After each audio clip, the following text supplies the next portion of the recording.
7월 27일 토요일 매일 성경 오늘의 묵상입니다. 오늘의 본문은 에스겔서 12장 1절로 16절 말씀입니다.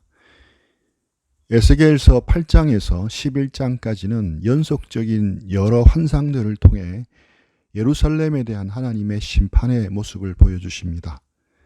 오늘 본문이 시작되는 에스겔서 12장에서는 하나님은 두 개의 표적 행위를 통해 예루살렘이 멸망하는 마지막 단계를 보여주십니다. 오늘 본문은 첫 번째 표적 행위에 대해서 말씀하고 있습니다. 유배당하는 모습입니다. 함락당하고 약탈당한 뒤에 포로로 잡혀가는 것입니다.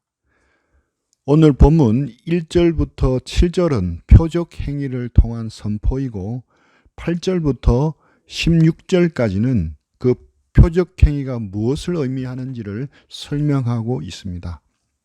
에스겔서 12장 1절 2절 말씀입니다. 또 여호와의 말씀이 내게 임하여 이르시되 인자야 내가 반역하는 족속 중에 거주하는도다. 그들은 볼 눈이 있어도 보지 아니하고 들을 귀가 있어도 듣지 아니하나니 그들은 반역하는 족속입니다. 먼저 이스라엘의 완악함에 대해서 말씀합니다. 볼 눈이 있어도 보지 않고 들을 귀가 있어도 듣지 않는 반역하는 족속이라고 말씀합니다. 하나님은 식탁에 기어 올라온 개미를 엄지손가락으로 지그시 눌러 죽이듯 정말 패역하기 짝이 없는 이 이스라엘 민족을 바로 진멸할 수도 있었습니다. 하지만 오늘 본문의 하나님은 또다시 을이 되십니다. 뭐 아쉬울 것이 없으신 하나님이 또다시 을이 되고 계시는 모습을 볼 수 있습니다.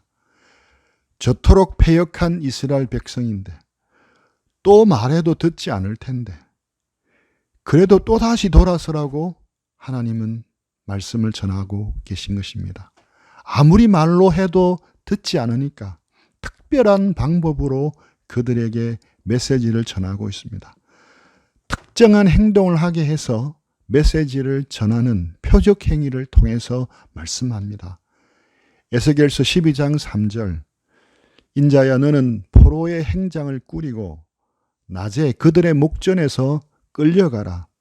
내가 네가 네 처소를 다른 곳으로 옮기는 것을 그들이 보면 비록 반역하는 족속이라도 혹 생각이 있으리라. 비록 반역하는 족속이라도 혹 생각이 있으리라 하는 혹시나 하는 한 가닥 희망을 가지고 혹시라 한 명이라 돌아서지 않을까 하나님은 지금 말씀을 전하고 계신 것입니다. 4절 너는 낮에 그들의 목전에서 내 포로의 행장을 밖에 내놓기를 끌려가는 포로의 행장같이 하고 저물 때 너는 그들의 목전에서 밖으로 나가기를 포로되어 가는 자같이 하라. 에스겔은 이 하나님의 말씀대로 대낮에 사람들이 지켜보는 가운데 포로의 짐 같은 짐을 싸서 그 짐을 집 밖에다 내놓습니다.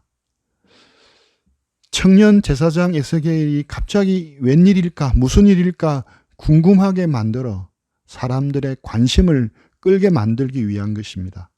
12장 5절 너는 그들의 목전에서 성벽을 뚫고 그리로 따라 옮기되 저녁 때 그들이 보는 앞에서 성벽에 구멍을 뚫습니다. 6절 7절 캄캄할 때 그들의 목전에서 어깨에 메고 나가며 얼굴을 가리고 땅을 보지 말지어다. 이는 내가 너를 세워 이스라엘 족속에게 징조가 되게 함이라 하시기로. 7절 내가 그 명령대로 행하여 낮에 나의 행장을 끌려가는 포로의 행장같이 내놓고 저물 때 내 손으로 성벽을 뚫고 캄캄할 때 행장을 내다가 그들의 목전에서 어깨에 메고 나가니라. 그리고 캄캄한 밤에 피난 및 포로 행장을 지고 길을 떠나는 모습을 행동으로 보여줍니다. 에스겔의 표적 행위대로 실제로 유다의 마지막 왕 시드기야는 바벨론 공격으로부터 탈출하기 위해 성벽을 뚫습니다. 3절에서 7절까지 이루어지는 이 표적 행위에서 7번이나 계속 반복해 쓰는 말이 있습니다. 그들의 목전에서입니다. 이것은 바로 이 특이한 행동을 하는 이유가 그들의 주목을 끌기 위해서라는 것을 알 수 있습니다. 제발 좀 보라는 겁니다. 그들의 목전에서를 반복하는 것은 이 표적 행위를 통해 회개하고 돌아서라는 메시지를 전달하고자 하는 하나님의 간절함이 배어 있는 것입니다. 속된 말로 하나님이 지금 생쇼를 하고 계신 겁니다. 아무리 전하고 말하고 외쳐도 듣지를 않으니까 하나님이 생쇼를 하고 계신 것입니다. 하나님은 자존심도 없는 모양입니다. 사랑하면 자존심도 잊어버리고 무한당하는 것도 잊어버리고 을이 되는 모양입니다. 하나님은 그토록 패역한 이스라엘 족속을 사랑하셨던 것입니다. 8절 9절 말씀입니다. 이튿날 아침에 여호와의 말씀이 또 내게 임하여 이르시되 인자야 이스라엘 족속 곧 그 반역하는 족속이 내게 묻기를 무엇을 하느냐 하지 아니하더냐. 이런 에스겔의 이상한 행동에 대해 사람들은 아마 에스겔에게 질문을 했을 것입니다. 그 질문에 대해 답변을 할 수 있도록 하나님께서 말씀하십니다. 혹시나 그 표적 행동을 이해하지 못할까 또 노심초사해서 설명할 말을 에스겔의 입에 넣어주고 계신 것입니다. 10절 11절 너는 그들에게 말하기를 주 여호와의 말씀에 이것은 예루살렘 왕과 그 가운데 있는 이스라엘 온 족속에 대한 묵시라 하셨다 하고 또 말하기를 나는 너희 징조라 내가 행한 대로 그들도 포로로 잡혀가리라. 이렇게 에스겔이 행동하게 만든 것은 바로 예루살렘 왕과 이스라엘 온 족속에 대한 메시지라는 것을 알려주십니다. 에스겔이 행동한 대로 왕과 온 족속이 포로로 잡혀갈 것을 경고하시는 것입니다. 지금까지는 용케도 유배를 모면하고 예루살렘에 남아있던 자들도 모두 포로로 끌려갈 것을 경고하십니다. 12절 무리가 성벽을 뚫고 행장을 그리로 가지고 나가고 그 중에 왕은 어두울 때 어깨에 행장을 메고 나가며 눈으로 땅을 보지 아니하려고 자기 얼굴을 가리리라 하라. 이 말씀은 바로 특별히 왕에 대한 예언에 초점을 맞춰줍니다. 유다 마지막 왕이었던 시드기야가 성벽을 뚫고 야반 도주하는 모습을 보여줍니다. 13, 14절 내가 또 내 그물을 그의 위에 치고 내 올무를 걸리게 하여 그를 끌고 갈대아 땅 바벨론에 이르리니 그가 거기서 죽으려니와 그 땅을 보지 못하리라. 내가 그 호위하는 자와 부대들을 다 사방으로 흩고 또 그 뒤를 따라 칼을 빼리라. 하지만 사냥꾼이 쳐놓은 올무에 걸리듯이 하나님께서 그를 잡으려고 친 그물에 걸려 시드기야는 바벨론으로 포로로 끌려가서 다시 돌아오지 못하고 거기서 죽게 된다고 말씀합니다. 유다왕 시드기야를 호위하는 자들과 군대를 사방으로 흩으시고 칼을 빼들고 뒤쫓으시기에 시드기야는 결국 도주를 실패한다는 것입니다. 실제로 시드기야는 바벨론 군대가 예루살렘을 에워싸 공격하자 어두움을 이용해서 성벽을 뚫고 탈출합니다. 처음에는 도망하는 데 성공하는 듯 보였지만 결국에는 바벨론 추격군에 잡혀서 느부갓네살에게 끌려갑니다. 거기서 그는 자신의 아들들이 자기 두 눈으로 보는 앞에서 죽임당하는 것을 목격하고 자신의 두 눈은 뽑히게 됩니다. 그리고 사슬에 매여 끌려서 바벨론 땅으로 가게 됩니다. 거기에서 죽으려니와 그 땅을 보지 못하리라 이렇게 13절에 말씀했는데 두 눈을 잃었기 때문에 바벨론에 끌려가서도 그 땅, 바벨론 땅을 보지 못하게 된 것입니다.